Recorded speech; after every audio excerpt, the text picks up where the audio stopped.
Kalau Anda mau membedakan apa yang namanya fakta dengan opini, dan Anda bertanya kepada fakta orang yang tepat, tanyakan pada praktisinya. Orang-orang yang memang menjalankan bisnis dan sudah berhasil.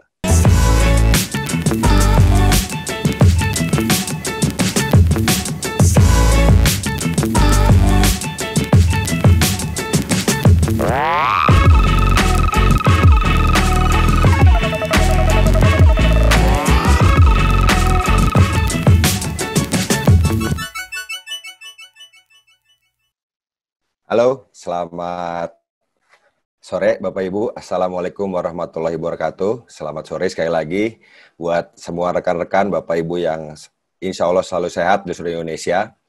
Saya Ruli Wahyudi. Hari ini saya sedang di rumah saya di Dago Atas di daerah Bandung, di kota Bandung tepatnya. Saya akan mulai dengan sebuah cerita Bapak Ibu. Jadi ada seorang kakek. Kakek ini lagi tertidur di kursi ruang tamu. Nah, kakek ini punya cucu. Tiba-tiba cucunya itu iseng, Bapak Ibu. Cucunya itu iseng.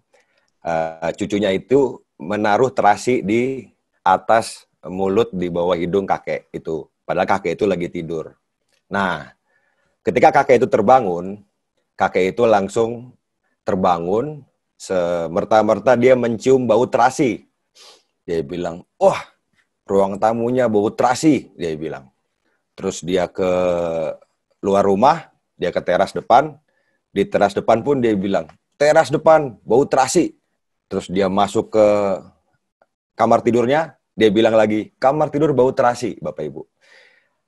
Cerita itu menunjukkan bahwa banyak orang, inti dari cerita tadi adalah banyak orang, sekali lagi, menyalahkan orang lain atas ketidaktahuan dia terhadap suatu fakta. Nah, hari ini saya akan berbagi sharing santai dengan Bapak Ibu yang ada di rumah. Mudah-mudahan semua kita sehat dan bisa menjadikan terbuka untuk menjadikan bisnis ini sebagai bentuk peluang usaha, tidak hanya kita menambahkan uang, penghasilan, tapi bisa membangun aset yang sangat besar nantinya lewat bisnis ini. Karena terbukti Bapak Ibu, bisnis ini dijalankan secara online sangat bisa, dan omset kami, para pelaku di bisnis ini, semenjak pandemi malah berlipat-lipat. Terus terang omset pribadi saya juga itu naiknya aja bisa hitungan miliaran Bapak Ibu. Hitungan bahkan di atas 10 miliar, naiknya aja per bulan. Itu luar biasa faktanya. Nah, saya mau cerita sedikit. Saya lahir di Jakarta. Background saya dari keluarga menengah, biasa aja. Bapak saya karyawan perusahaan asing, ibu saya dosen di UI. Nah, dari kecil, saya tuh orangnya mencintai kebebasan. Saya pengen banget bisa punya kebebasan waktu, kebebasan finansial. Saya ngelihat kok orang enak ya bisa jalan-jalan, bisa punya uang, bisa milih kapan kerja, kapan enggak.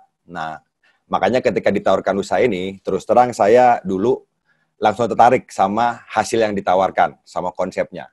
Tapi terus terang karena saya latar belakangnya teknik, saya kuliah di ITB, di teknik geologi, saya nggak ngerti itu yang namanya kesehatan, saya nggak ngerti bangun aset, saya bahkan dulu bukan orang yang bisa mudah bergaul sama orang, Bapak Ibu. Jadi ketika ditawarkan usaha ini, saya terus terang pertama kali datang ke pertemuan, zaman 18 tahun lalu saya diajak ke pertemuan bisnis ini. Saya kaget lihat orang pakai jas, rapi, salaman itu gini, set. Pokoknya saya kaget lah ngelihat apa namanya komunitasnya. Tapi di situ saya mikir, kalau emang ada hal-hal yang saya bikin nggak nyaman, bikin saya nggak nyaman, misalnya kayak pakai baju rapi dan lain-lain, tapi hal itu adalah hal yang positif, terus hasil yang ditawarkan memang bisa, kenapa enggak? Simpel lagi nih, saya ada satu cerita. Misalnya Bapak Ibu di rumah, Anda ditawarkan pekerjaan jadi tukang gosok WC di satu mall dengan gaji 1 bulan 1 juta. Kira-kira siapa yang mau? Banyak yang nggak mau pasti jadi tukang gosok WC. Bersihin WC umum, pasti jorok. Pasti pikirannya nggak maunya kenapa? Wah, pasti jorok, bau, wah, dan lain-lain. Jijik banget, masa saya sekolah jadi tukang, kerjanya jadi tukang gosok WC gitu. Nah, tapi kalau misalnya ada tambahan, kalau Bapak Ibu bekerja selama 2 tahun penuh jadi tukang gosok WC, setelah 2 tahun, di bulan ke-25 berarti ya, setelah 2 tahun, nggak usah kerja lagi, akan dapat passive income 200 juta per bulan. Seterusnya, sampai kita meninggal bahkan bisa diwariskan. Nah, kalau saya tanya seperti itu, Kira-kira siapa yang mau 2 tahun jadi tukang gosok WC, terus terusnya bisa dapat aset yang menghasilkan ratusan juta. Banyak yang mau. Yang tiba-tiba tadi mikir jorok, wah kayaknya nggak bau-bau amat lah, WC umum, biasa aja, saya bisa lah bersihin. Nah, itu analogi aja Bapak Ibu. Istilahnya begin with the end in mind. Memulai dengan hasil akhir di pikiran kita. Nah, ketika saya mulai bisnis ini, saya tahu hasilnya itu serius. Jadi hasilnya itu bisa penghasilan puluhan juta per bulan, bahkan ratusan juta per bulan. Dan itu stabil dari aset yang kita bangun. Nah, karena saya tahu hasilnya serius, saya tahu ngerjainnya juga serius. Jadi saya akan ngomong ke Bapak Ibu, teman-teman yang di rumah hari ini juga. Banyak yang ngomong kan, wah di network marketing, di MLM, itu banyak omongan hasil. Nah, kalau kita bicara bisnis, kita harus bicara hasil. Kita bicara kerjaan, kita harus bicara nilai rupiahnya. Seperti apa yang bisa kita dapatkan. Tapi hari ini saya akan bicara sedikit juga soal kerjanya. Jadi Bapak Ibu, kita di sini mengerjakan bisnis ini sudah terbukti selama pandemi itu sangat bisa dari rumah. Kalaupun ketemu orang tidak perlu berkerumun, cukup 1-2, masih jaga jarak, masih melakukan anjuran pemerintah 3M tadi. Tapi kita tetap bisa membangun bisnis ini. Banyak grup saya di kota-kota yang berkembangannya bagus, itu bahkan mereka belum bikin pertemuan offline, tapi omset tetap bisa naik. Kenapa? Karena memang bisnis Tiansi ini bisnis di bidang kesehatan, saya kasih gambaran ya, bisnis di bidang kesehatan, yang memang tidak akan bisa mati bisnisnya, bidang ini, selama manusia masih ada, selama belum kiamat ekstrimnya. Karena gini, banyak bisnis yang setelah ada perubahan era, bisnisnya itu nggak akan bisa survive, bahkan hilang. Contoh kalau ingat tahun 2000-an, itu banyak sekali orang buka wartel, warung telekomunikasi. Di wartel dulu kan mencet nomor telepon, angkat telepon ada harganya. Di Bandung dulu hampir setiap gang, setiap jalan, itu ada orang buka bisnis wartel. Sekarang udah nggak ada bisnis wartel. Nggak ada orang pakai telepon rumah bahkan. Sedikit sekali. Hanya kantor mungkin yang pakai telepon rumah. 2, bisnis warnet. Dulu orang main game, datang ke warnet, di depan komputer, di depan PC-nya, bisa berjam-jam main game online. Sekarang orang main game online, ya di smartphone-nya, di HP-nya. Jadi bisnis warnet pun sebentar lagi saya bilang udah akan hilang. Gitu. Tapi kalau kita ngomong bicara kesehatan, bidang kesehatan, kan nggak mungkin orang sakit, lu sakit apa? Sakit panas. Oke, udah gua email ya, semoga udah sembuh. Nggak bisa sembuh pakai email, Bapak Ibu. Nggak bisa pakai digital. Tetap harus ada ya suplemen, ya asupan makanan yang bagus, seperti itu. Makanya bisnis ini, insya Allah, selama manusia masih ada, manusia akan butuh sehat. Ini akan long term, bisa sampai seterusnya. Kedua, digital, Bapak Ibu. Di Indonesia, omset digital, omset online marketing, itu sampai triliunan tiap tahun. Dan sekarang, apalagi masa pandemi, setiap orang itu megang HP, di HP-nya, itu kurang lebih bisa 4-5 jam per hari. Jadi sekali lagi, Bapak Ibu, terbuka dulu terhadap sebuah peluang. Jangan negatif dulu, sebelum saya masuk ke slide. Gini, Anda harus bedakan antara opini dengan fakta. Kalau saya bilang misalnya Bandung jauh, itu fakta apa opini? Buat yang tinggal di Bandung, di Jawa Barat, ya Bandung dekat. Tapi buat yang tinggal di Kalimantan misalnya, ya Bandung jadi jauh. Seperti itu. Jadi itu opini. Tapi kalau saya bilang Tiansi membagikan, bisnis kita, perusahaannya namanya Tian Syariah, sudah mendapat sertifikasi syariah. Itu opini apa fakta? Itu fakta. Terus Tiansi sudah membagikan puluhan mobil mewah, ratusan bahkan, mobil mewah, banyak leadernya mendapatkan jalan-jalan ke luar negeri, udah ribuan. Itu opini apa fakta? Itu fakta lagi, Bapak Ibu. Kalau misalnya saya bilang, misalnya saya ganteng, itu opini apa fakta? Itu fitnah mungkin, buat sebagian orang. Nggak, saya bercanda ya, jangan serius-serius, walaupun kita online tetap bisa bercanda. Nah, hari ini Bapak Ibu, sekali lagi, Anda perlu mendapatkan fakta dari orang yang tepat. Misalnya gini, saya mau nambel ban. Saya tanya tukang tambal ban. Karena dia emang ahli di bidangnya. Kalau saya nanya ke tukang pecel, Bu, gimana cara nambal ban, Bu? Tolong. Dia bilang susah nambal ban, mendingan bikin pecel. Yang salah tukang pecelnya apa saya? Yang salah saya yang nanya, Bapak Ibu. Jadi saya nanya bukan kepada ahlinya. Nah, sama aja Bapak Ibu. Zaman sekarang semua orang bisa bikin konten. Semua orang bisa bikin apapun di YouTube, bisa bikin komentar apapun di Instagram tentang bisnis MLM. tentang bisnis Tiansi, tentang bisnis network marketing. Tapi balik lagi, kalau Anda mau membedakan apa yang namanya fakta dengan opini, dan Anda bertanya kepada fakta orang yang tepat, tanyakan pada praktisinya. Orang-orang yang memang menjalankan bisnis ini dan sudah berhasil. Itu Bapak Ibu. Nah, saya hari ini akan mencoba sharing bagaimana faktanya, dulu saya seperti apa, sampai saya bisa mencapai peringkat sekarang Bapak Ibu. Di bisnis ini, saya sudah 19 tahun di bisnis ini. Bisa lihat, ini muka saya zaman dulu. Nah, ini saya waktu kuliah tahun 2002, ini gimbal. Anda mungkin nggak kebayang orang yang tampangnya gimbal begini, udah gitu background-nya hutan lagi, bisa sukses di bisnis ya, network marketing yang orangnya rapi-rapi gitu. Teman-teman saya juga kalau dibilang nggak percaya gitu, bingung kok bisa lu bisa sukses di bisnis MLM. Nah, itu justru kelebihan bisnis ini, yang masuk itu tidak disaring. Kenapa yang gagal banyak? Karena masuk tidak disaring, tapi karena masuknya tidak disaring, siapapun dengan background apapun bisa berhasil di bisnis ini. Ini saya zaman kuliah dulu, saya singkat aja, ini zaman kuliah lapangan dulu di Karangsambung di Jawa Tengah. Ini saya dari bisnis ini sudah ke 5 benua, 200 kota besar di seluruh dunia. Jadi alhamdulillah setiap tahun hampir keluar negeri terus. Ini pas pandemi aja kita nggak keluar negeri tahun 2020 kemarin. Ini salah satu foto favorit saya, foto sama Sumo. Ini kita bisa terlihat kurus kalau foto sama yang lebih besar daripada kita. Lanjutannya ini di Nepal, di Gunung Everest, tapi di ketinggian hampir 5.000 meter di atas permukaan laut. Saya suka naik gunung. Wah, ini seru banget Bapak Ibu. Ini saya ngalamin tidur di rumah penduduk yang seperti di belakang itu, di layar. Itu suhunya minus 15. Dan luar biasanya waktu malam-malam, saya jam 2 pagi sakit perut. Ini cerita aja biar Anda rada terhibur di rumah. Sakit perut jam 2 pagi. Saya nanya toiletnya di mana, where is the bathroom? In the backyard katanya. Saya ke belakang, kan jongkok, namanya juga toilet desa gitu, di desa di Nepal. Pas saya mau cebok Bapak Ibu pakai gayung, itu ternyata pas saya ciduk, itu es batu Bapak Ibu. Jadi Anda kebayang nggak, suhu minus 15, cebok pakai es batu. Nah, itu seru banget ceritanya. Jadi kalau Anda sering keluar negeri akan dapat cerita-cerita seru deh.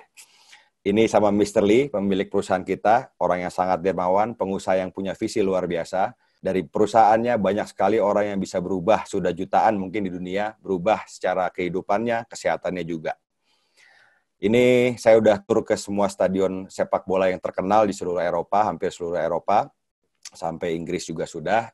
Ini di Bernabeu, tapi saya penggemar Barcelona, jadi pakai anti Madrid Bapak Ibu. Ini seru-seruan aja sebenarnya. Ini di Cape Town, di South Africa. Nah, ini Indonesia. Jangan salah, Indonesia juga salah satu destinasi terbaik. Ini di Pulau Rinca, di Nusa Tenggara Timur, di Komodo ya, Pulau Komodo. Satu-satunya yang ada Komodo itu di sini, di seluruh dunia. Makanya destinasi terkenal sekali. Ada Pantai Pink juga di sana. Ini saya juga suka diving. Jadi alhamdulillah Bapak Ibu, dari bisnis ini, kenapa saya cerita dulu soal passion saya jalan-jalan? Karena saya dulu menjalankan usaha ini dengan susah payah tahun 2002, belum ada gadget, belum ada apa. Dengan dream, saya punya kebebasan untuk bisa jalan, melakukan hobi saya. Dari saya bujangan, sampai alhamdulillah sekarang saya anak udah 3, Bapak Ibu. Dan bisnis ini alhamdulillah membiayai kehidupan keluarga saya. Rumah saya juga dibangun murni dari semua bonus dari bisnis ini. Ini sama istri saya di New York tahun 2014, waktu itu saya nikah 2014, habis nikah langsung Got Lion Trip bulan baru di New York, ini Hard Rock Cafe di kota New York. Ini di Turki, nah ini juga di Turki Bapak Ibu, di Istanbul, di Turki. Nah ini rumah yang saya bangun di Bandung, di Dago Atas, semuanya dari bonus dari bisnis ini. Saya waktu itu menjalankan bisnis ini dari 2002, sudah bisa punya reward pertama kali itu reward Mercy tahun 2006. Jadi sebelum saya lulus kuliah, sebelum saya jadi sarjana S1, saya dapat reward gratis dari Tiansi, itu Mercedes C230 Sport. Dan saya lanjutkan terus menjalankan bisnis ini. Alhamdulillah asetnya berkembang. Sekarang di grup sudah banyak, mungkin ratusan orang yang sudah terima mobil juga, sudah bisa berubah kehidupannya. Jadi sekali lagi Bapak Ibu, bisnis ini itu bisa memberikan pengharapan yang luar biasa di tengah pandemi ini Bapak Ibu. Karena kita bicara bisnis, sekali lagi saya bicara hasil hanya untuk menunjukkan bukti, fakta bahwa dari bisnis ini kita bisa punya hasil yang luar biasa.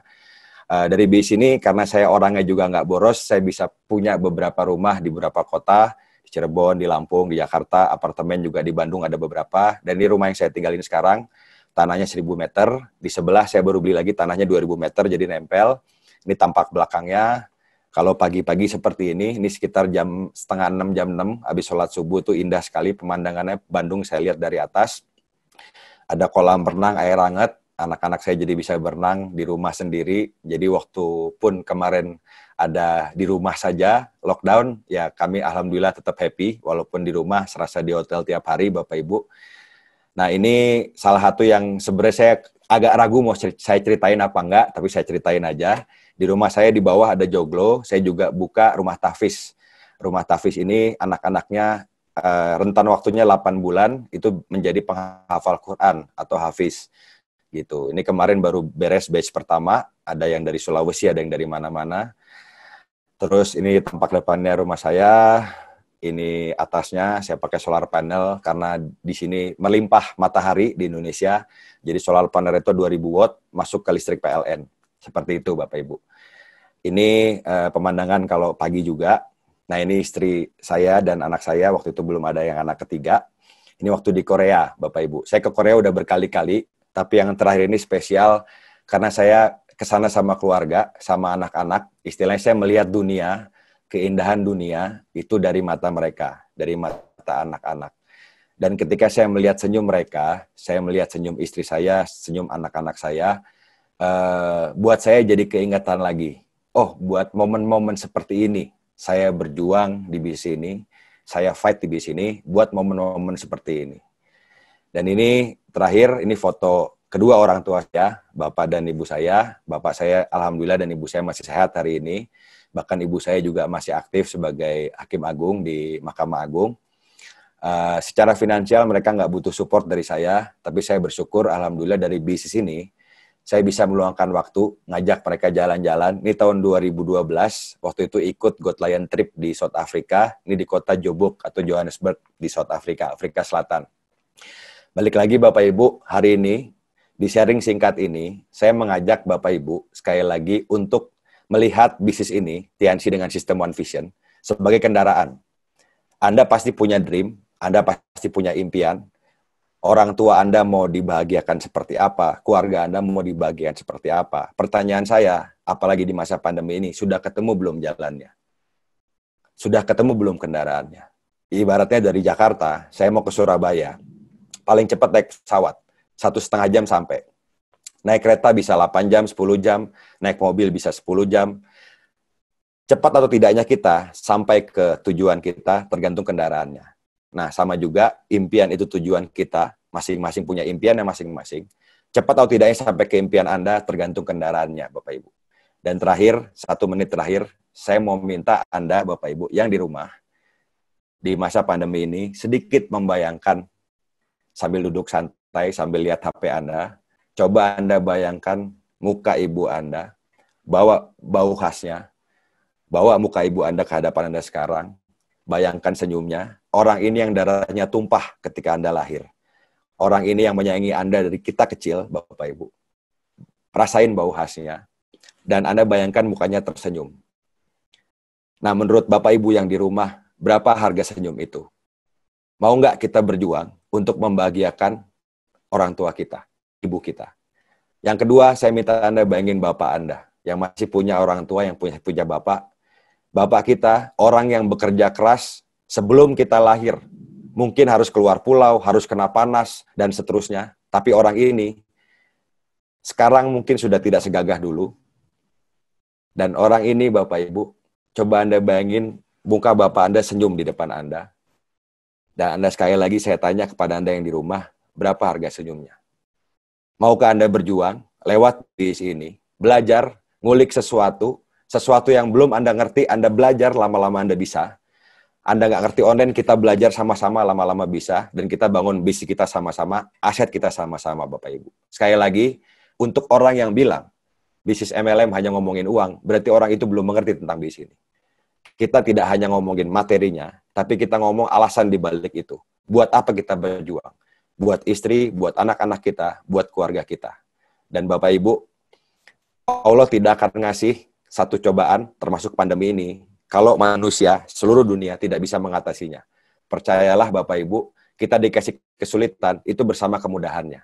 Dan buat teman-teman di rumah, Bapak Ibu, walaupun kita jauh jaraknya pakai online, saya mau transfer energi saya buat teman-teman yang lagi berjuang, yang lagi mau terbuka terhadap bisnis ini. Saya kasih tips Bapak Ibu.